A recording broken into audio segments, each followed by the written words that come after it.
আসসালামু আলাইকুম everyone, welcome to English metaphor once again. বরাবরের মতো আমি মওদুদ হাসান আব্দুল্লাহ আছি আপনাদের সাথে। আজকের ভিডিও কী নিয়ে তাই ভাবছেন তো? আচ্ছা বলে দিচ্ছি, আজকের ভিডিও ব্রিটিশ এবং আমেরিকান অ্যাকসেন্টের মেজর পার্থক্যগুলো নিয়ে। কী নিয়ে? ব্রিটিশ এবং আমেরিকান অ্যাকসেন্টের মেজর পার্থক্যগুলো নিয়ে।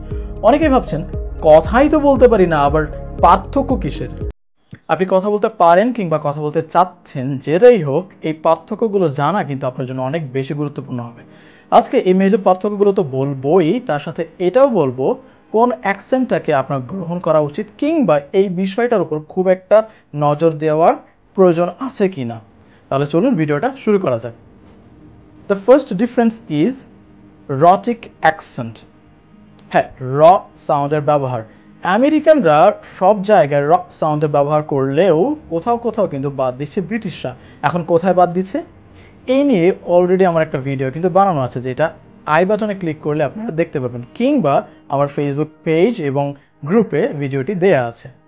The second is in tense. হ্যাঁ, টেন্সেও কিন্তু পার্থক্য রয়েছে।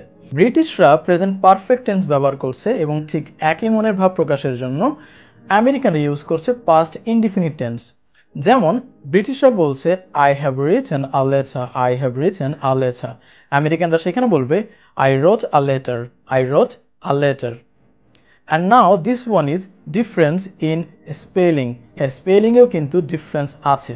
যেমন in British accent COLOUR colour, American অ্যাকসেন্টে COLOR কালার। আবার ব্রিটিশ অ্যাকসেন্টে HONOUR অনা, আমেরিকান অ্যাকসেন্টে HONOR honor. And now this one is difference in vocabulary. হ্যাঁ, ভোক্যাবুলারির পার্থক্যগুলোর কথা বলছি। ভোক্যাবুলারিতেও বেশ কিছু পার্থক্য কিন্তু আছে। যেমন ব্রিটিশ অ্যাকসেন্টে বলছে শপ, আমেরিকান অ্যাকসেন্টে স্টোর। ব্রিটিশ অ্যাকসেন্টে ফুটবল, আমেরিকান অ্যাকসেন্টে সকার। ব্রিটিশ অ্যাকসেন্টে বিস্কিট, আমেরিকান অ্যাকসেন্টে cookie. Now it's time for the last one, difference in verb form or conjugation of verb.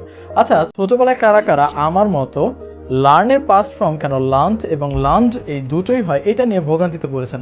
আমি মনে করি অনেকেই আসলে। এটা হয় এই পার্থক্যের কারণে, মানে ব্রিটিশ এবং আমেরিকান অ্যাকসেন্টের পার্থক্যের কারণেই।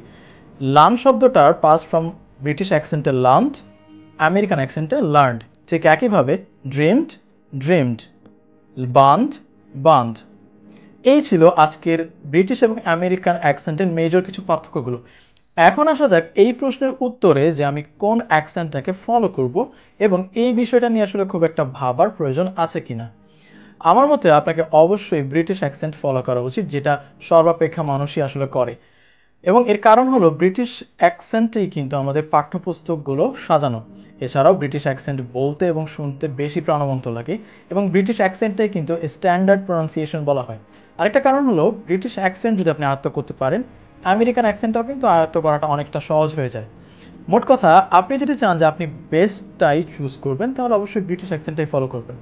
তবে আমাদের আশেপাশে প্রায় 80% এলিমেন্টসই কিন্তু আমেরিকান অ্যাকসেন্টে করা। যেমন আপনি হলিউড মুভি দেখেন কিংবা ইউটিউবের ভিডিওস, প্রায় 80% ভিডিওস বা জিনিসই কিন্তু আমেরিকান অ্যাকসেন্টে করা। সো আপনি আমেরিকান অ্যাকসেন্টটাই যদি আয়ত্ত করে থাকেন, তাহলে কোনো সমস্যা নেই, আপনি সেটাকেই কন্টিনিউ করে যান।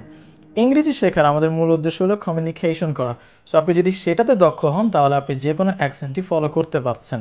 That's all about today's video. Thank you for watching this video. Stay home, stay safe. আচ্ছা, আরেকটা কথা, আমাদের ইউটিউব চ্যানেলটা কিন্তু সাবস্ক্রাইব করতে ভুলবেন না। এছাড়াও আমাদের ফেসবুক পেজ ফলো করে গ্রুপে জয়েন থাকতে পারছেন।